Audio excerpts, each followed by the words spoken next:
नमस्कार किसान मित्रों, आप सभी का आज कृषि नेटवर्क के प्लेटफॉर्म पर पुनः स्वागत है।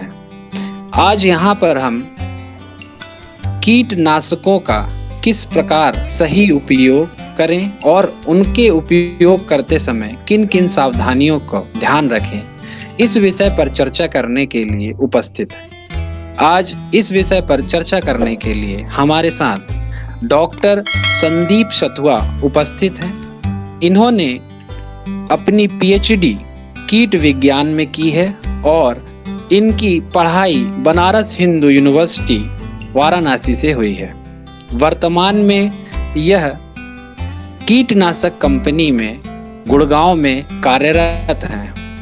आपसे कृषकों की जानकारी कीटनाशकों में देने के लिए आज हमने इन्हें आपके समक्ष प्रस्तुत किया है।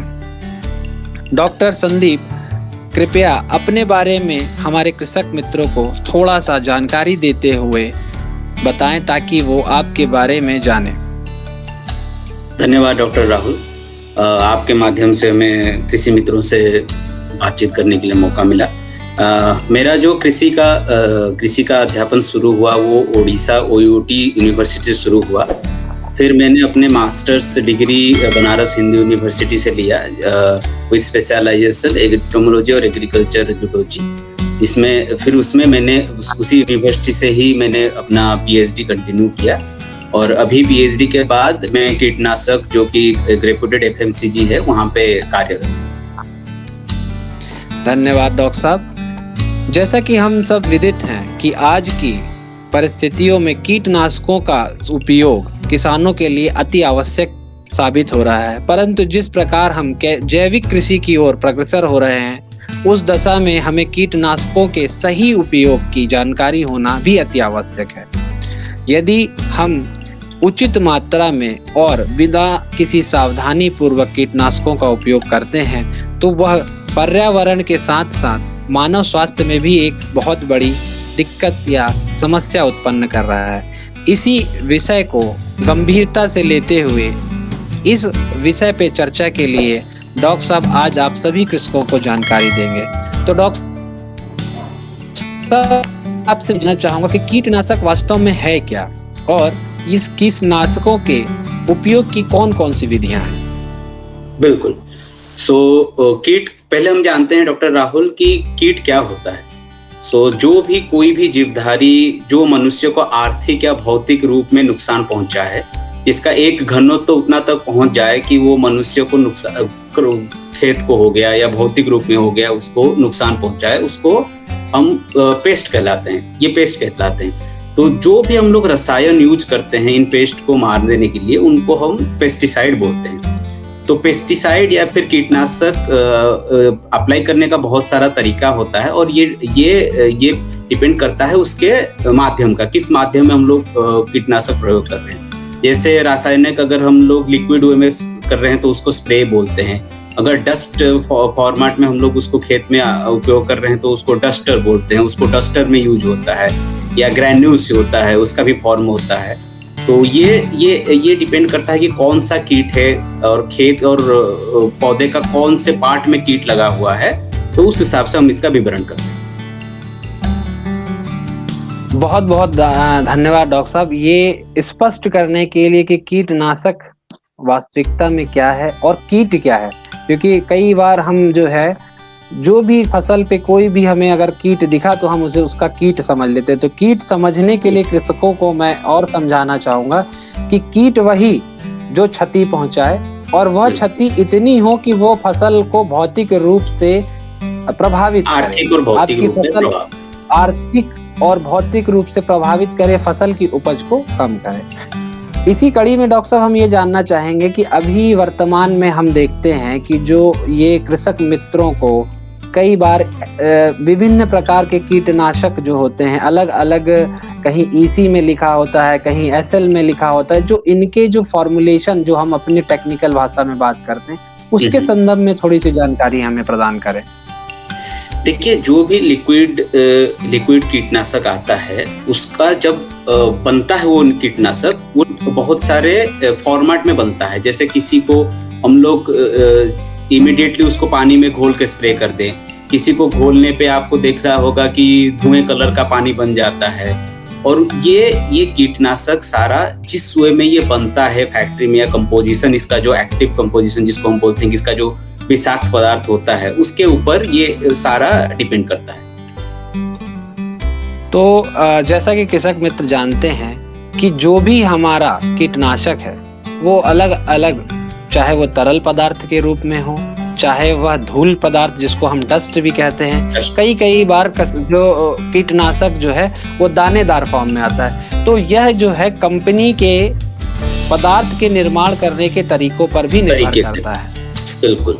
जैसा कि डॉक्टर साहब कई बार हमने देखा है कि कृषक मित्रों को सलाह दी जाती है कि कुछ जो रासायनिक कीटनाशक हैं उन्हें रेत में मिलाकर छिड़कना चाहिए। तो इसके ऊपर में या इस प्रक्रिया में कोई सावधानी बरतने के समय हमें क्या ध्यान रखना चाहिए उपयोग करते समय? जैसे रेत में डॉक्टर राहुल अगर आप देखें, उन्हीं कीटनाशकों को सजेस्ट किया जाता है जो कि ग्रैन्यूल फॉर्म में हो। ग्रैन्यूल फॉर्म में कीटनाशक अगर आप रेत में मिला के अप्लाई करें तो उसमें क्या होता है, एक जगह सारा ग्रैन्यूल और कीटनाशक जमा हो जाने का जो वो डिफिकल्टी होता है वो दूर हो जाता है।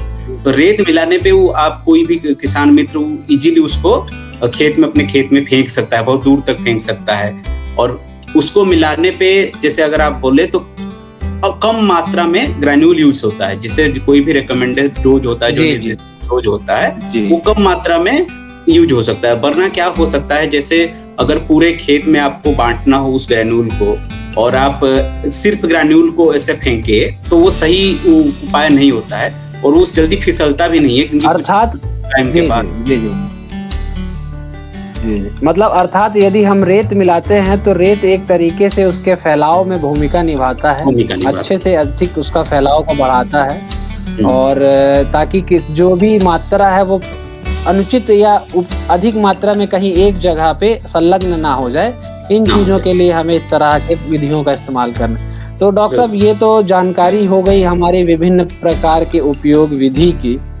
अब हम ध्यान ये रखना चाहते हैं कि कृषक मित्रों को किन किन सावधानियों को रखना चाहिए जब वह छिड़काव कर रहे हैं या किसी भी कीटनाशक घोल का निर्माण कर रहे हैं, उस समय किन सावधानियों को रखना बहुत आवश्यक, क्योंकि आज की परिस्थितियों में हम ये जानते हैं, क्योंकि हम देखते हैं कि कृषक जो है इन बातों का ध्यान बहुत कम रखता है। तो मैं जानना चाहूंगा कि किन बातों को ध्यान रखें वे। तो डॉक्टर राहुल अगर आप देखें तो किसान मित्र अप्लाई लगभग सब किसान अपने खेत में कुछ ना कुछ पेस्टिसाइड अप्लाई करते हैं, बट वही जैसे आप बताएं कि थोड़े बहुत जो सावधानियां रहता है वो छूट जाता है। तो अगर आप सावधानियां का मैं बताना शुरू करूं तो हम इसको 3 तरीके से बताएंगे। एक है कि कीटनाशकों का प्रयोग करने से पहले का सावधानियां, एक है प्रयोग करने के टाइम, जैसे आप बताया कि घोल करने के टाइम या फिर प्रयोग करने के टाइम समय का सावधानियां, और है उसके बाद को सावधानियां। तो अगर मैं सबसे पहले शुरू करूं तो कोई भी किसान मित्र जब कुछ भी पेस्टिसाइड खरीदने जाता है तो उसको वैधिक जो रूप में रजिस्टर्ड दुकान हो वहां से पेस्टिसाइड लेना चाहिए। कोई भी अनवैधिक, और जब भी किसान अपना पेस्टिसाइड ले तो उसमें वैध संख्या जिसको बैच नंबर बोलते हैं, एक्टिव कंसंट्रेशन जिसको हम पंजीकरण संख्या और एक्टिव का मात्रा बोलते हैं, वो चेक कर ले। वो चेक किसान कैसे करेगा, वो कोई भी उपस्थित उसी स्टेट में या उसी स्टेट में नजदीक रहने वाले विशेषज्ञ, कीट विशेषज्ञ से सुझाव कर सकता है, अथवा अगर कृषि हेल्पलाइन को वो कांटेक्ट करे तो वहां से भी इसका डिटेल्स उसको मिल सकता है। तो दूसरी जो सबसे जरूरी बात जिससे हम लोग अपना वार्ता शुरू किए कि कीट को पहचानना। कीट को पहचानना सबसे बड़ी होता है, क्योंकि कभी कभी मित्र कीट भी उसी खेत में रहते हैं जहाँ पे हानिकारक कीट रहते हैं। तो पहले कीट की पहचान करें, और कीट की पहचान के लिए भी आप कोई भी उपस्थित विशेषज्ञ का आप सहयोग ले सकते हैं। डॉक्टर साहब मैं आपको रोकना चाहूंगा यहाँ पे, क्षमा चाहता हूँ उसके लिए, लेकिन ये जो आपने बात अभी कही ये बहुत ही महत्वपूर्ण बात है। कृषक भाइयों को ये ध्यान देना चाहिए कि जब भी आप किसी कीटनाशक का इस्तेमाल करें, पहले उस कीट के प्रकार को पहचानें। क्या वह पत्ती खाने वाला है या रस चूसने वाला है? उसके पश्चात कीटनाशक का चुनाव करें, और इसके लिए आप अपने विशेषज्ञ की मदद ले सकते हैं या हमारे नेटवर्क में जुड़े हुए विशेषज्ञ की मदद ले सकते हैं। बिल्कुल। इसके पश्चात आपको यह ध्यान देना कि उसको किस अवस्था में, किस समय में प्रयोग करना, ये बहुत महत्वपूर्ण है। डॉक्टर साहब, इस जो सवाल है, इस पे भी आप प्रकाश थोड़ा सा डालिए मेरे। तो कीटनाशक तभी इस्तेमाल करना चाहिए जब कीट का घनत्व एक उस स्तर तक पहुंचे जिसको हम लोग बोलते हैं कि आर्थिक नुकसान देने वाला स्तर या सीमा, या फिर आर्थिक दहलीज स्तर, जिसको इंग्लिश में हम लोग ETL या इकोनॉमिक थ्रेशोल्ड लेवल बोलते हैं। ऐसे अगर ये कब पता चलेगा, जैसे अगर कोई भी किसान अपने खेत में घूमते घूमते उसको लगे कि उसका कीट का घनत्व उतना स्तर तक पहुंच गया है, तभी ही कीटनाशक का इस्तेमाल करना चाहिए, वरना कीटनाशक का इस्तेमाल करना जरूरी नहीं है। जी जी। तो ये तो बात हो गई कि किस अवस्था में हम जो है अपने फसल के लिए चयन करें कीटनाशक के कीट प्रकार के आधार पे। अब सर डॉक्टर साहब, बात ये आती है कि हमने जब ये काम कर लिया, कीटनाशक को, कीट को पहचान लिया, कीटनाशक का चयन कर लिया, उसकी अवस्था देख ली कि किस, अब जब उपयोग करता है तो किसानों को मैंने देखा है, किसान मित्र जो हैं सामान्य रूप से आज की अवस्था में वो मास्क का प्रयोग करने लगे हैं। घोल बनाते समय कुछ सावधानियां, जैसे कि घोल बनाते समय वो कंटेनर किस तरीके का हमें इस्तेमाल करना चाहिए, बिल्कुल, क्या वह प्लास्टिक का हो कि लोह धातु का हो, क्या इसके अलावा हमारे हाथों में किसी प्रकार की सुरक्षा के साधन होने चाहिए, इस बात पे भी थोड़ा सा मैं प्रकाश आप तक डालना चाहूंगा। बिल्कुल। पहले आपने बिल्कुल सही बोला कि अभी मास्क पहनना शुरू किए हैं, जबकि पूरे शरीर को जहां जहां पे भी हमारे शरीर में कोई भी हानिकारक पदार्थ एंटर कर सकता है, जैसे आँख हो गया, कान हो गया, नाक हो गया, इन सब को अपना ढक के रखना जरूरी है। भले ही आप स्प्रेइंग करो, भले ही आप डस्टिंग करो, या फिर वो जो दानादार का प्रयोग करो, इन सब उपयोग में एक तो रबर का ग्लोव्स मिलता है, जो कि बार बार किसान मित्रों को खरीदने की जरूरत भी नहीं है, उसको धो के दोबारा अप्लाई कर सकता है, यूज कर सकता है। और कान और आंख ढकने के लिए मास्क भी मिल रहा है, ठीक है। और PPE किट, अगर बहुत लंबा बड़ा खेत है किसी किसान मित्र का और उसको पूरा दिन भर उसी कार्य में एंगेज रहना है कि पूरा उसको इतना 1 एकड़ 2 एकड़ का उसका खेत है, तो उसको PPE किट भी मिल रहा है, प्रोटेक्टिव इक्विपमेंट जिसको हम लोग बोल रहे हैं, उसको किट वो पहन के वो पूरा रसायन छिड़के और फिर उसको धो के दोबारा यूज कर सकते हैं, जो कि बहुत जरूरी है किसान के खुद के लिए और पर्यावरण के लिए भी, ताकि बचे रहें, दोनों का सेहत सही रहे। और जैसे आप कंटेनर तो डॉक्टर साहब बहुत बहुत धन्यवाद इस जानकारी के लिए। जी जी जी जी। तो हमको अगर आप कंटेनर का बात करें तो प्लास्टिक और मेटल दोनों आ रहा है, जो कि स्प्रेयर और डस्टर अवेलेबल है, बट उसका इस्तेमाल करने से पहले कुछ चीजें हैं जो कि किसान भाई भूल जाते हैं। जैसे कंटेनर आपको इस्तेमाल करने से पहले एक बार साफ कर लेना है, देखना है कि उसमें जो पिछले छिड़काव किए हैं उसका कोई केमिकल तो नहीं रह गया। और सबसे जरूरी बात, वो कंटेनर एक बार कोई भी इक्विपमेंट, स्प्रेइंग इक्विपमेंट हो या फिर डस्टिंग इक्विपमेंट हो, उसको चेक करना है कि उसमें से कहीं तो लीक्स तो नहीं हो रहा है, क्योंकि वही अगर कहीं से लीक हो रहा है तो वो रसायन बाहर आके खुद किसान भाई को ही क्षति पहुंचाएगा। तो ये 2 चीजें हैं। और जैसे अगर स्प्रेयर आप देख रहे हैं तो उसको थोड़ा देख लेना है कि उसका नोजल फिट तो है, क्योंकि उसमें से अगर लीक हो रहा है या फिर अगर नोजल पे जम जा रहा है रसायन, तो फिर वो नोजल पे जितना टाइम लगेगा आपको स्प्रे करने में, वो टाइम भी बहुत ज्यादा लगेगा और वो सही मात्रा में रसायन पेड़ तक पहुंच भी नहीं पाएगा। तो ये 3-4 चीजें जो हैं वो जरूर। तो जी ये बहुत ही महत्वपूर्ण बात अभी डॉक्टर साहब ने बताई कि आपकी सुरक्षा ही प्राथमिक है, उसके बाद ही आप अपनी फसल की सुरक्षा करेंगे। तो सर्वप्रथम कृषक अपनी सुरक्षा का भी ध्यान दें। जब भी वो घोल वाली जो भी दवा का छिड़काव कर रहे हैं, तो जिस भी पदार्थ में या जिस भी कंटेनर में वो उसका निर्माण कर रहे हैं, वो देख लें कि वो कंटेनर साफ है, किसी प्रकार की उसमें कोई दिक्कत ना हो। और अपने शरीर के ऊपर भी किसी तरह से दवा का जो है छिड़काव वो ना आ पाए, इन चीजों का भी ध्यान रखना है। छिड़काव के समय खासकर डॉक्टर साहब विपरीत जो हवा है उसका भी ध्यान रखना चाहिए। जी बिल्कुल बिल्कुल। तो ये जो चीज़ें हैं डॉक्टर साहब, ये बहुत महत्वपूर्ण है, और अच्छा आपने इन बातों को प्रकाश में लाया।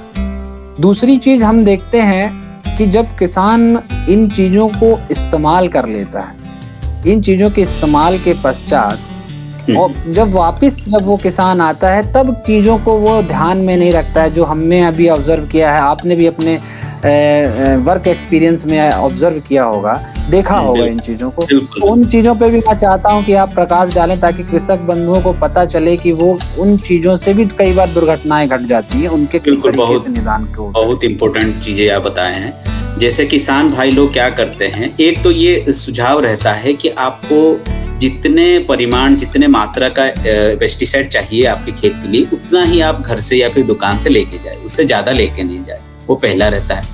अगर आपका छिड़काव खत्म हो गया तो कुछ भी चीजें, किसी भी रसायन को आप उसी खेत पे छोड़ के ना आए, क्योंकि इधर गाय और वैसे दूसरे जो पशु पक्षी रहते हैं, उनको भी क्षति पहुंचाने का बहुत मात्रा में चांसेस है।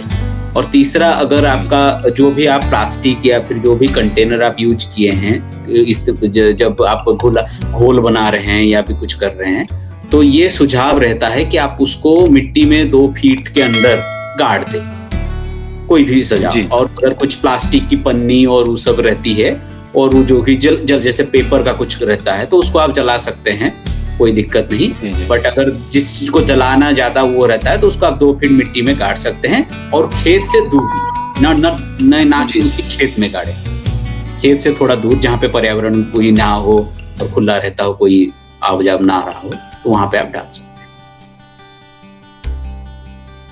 इसी बात में डॉक्टर साहब, मैं आपकी बात में एक चीज जोड़ना चाहूंगा कि किसान मित्र ये भी ध्यान दें कि जल स्रोतों के आसपास या जहां से जल स्रोत आपके लगे हुए हैं, उन जगहों पे जब भी आप घोल के निर्माण कर रहे हैं, तो ध्यान रखें कि वो जो जल है वो दूषित ना हो सकता है वो पेयजल हो।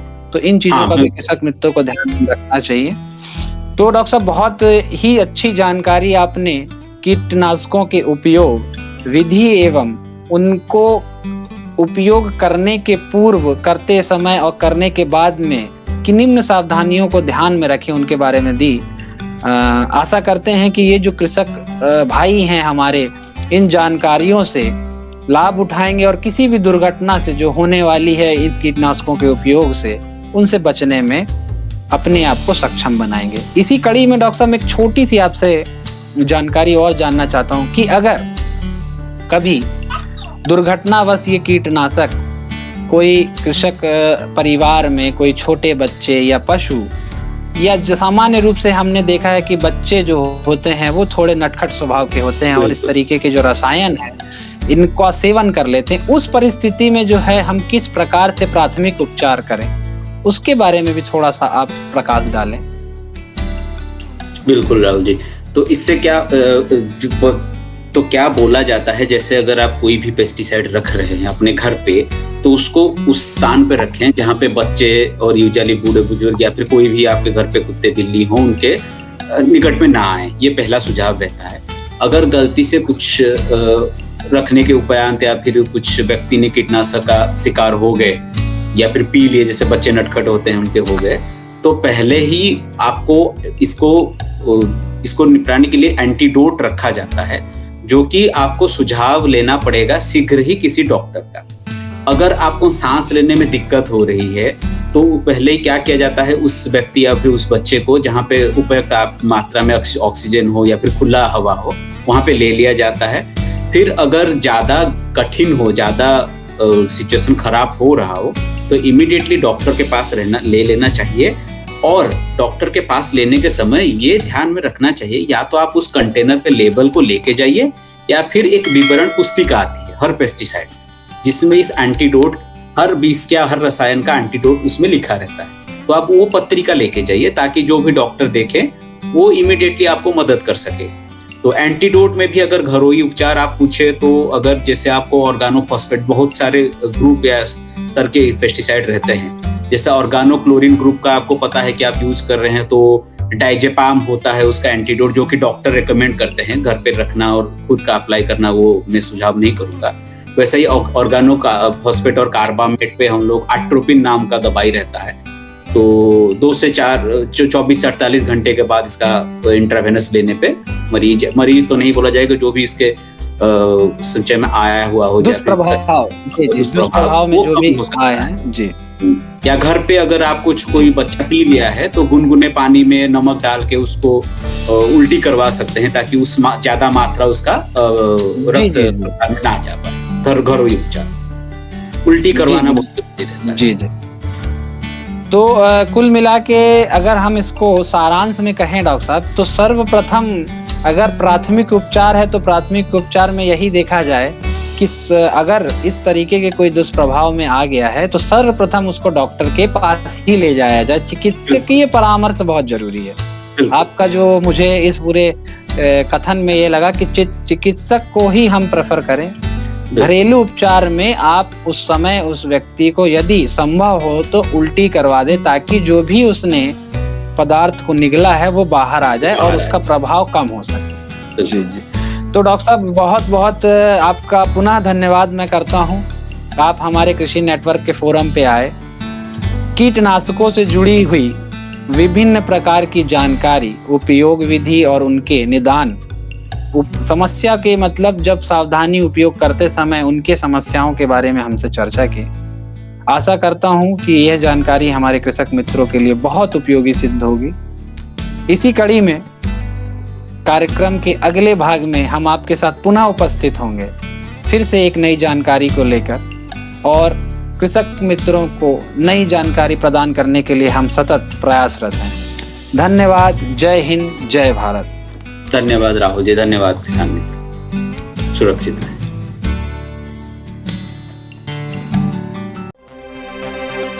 हमारे चैनल से जुड़े रहने के लिए बहुत बहुत धन्यवाद। वीडियो अगर पसंद आई है तो इसे लाइक करें, शेयर करें, और हाँ, अगर आपने चैनल को सब्सक्राइब नहीं किया है तो सब्सक्राइब कर लें और बेल आइकन को दबाना ना भूलें, ताकि आपको आने वाली वीडियोस के नोटिफिकेशंस मिलते रहें। धन्यवाद।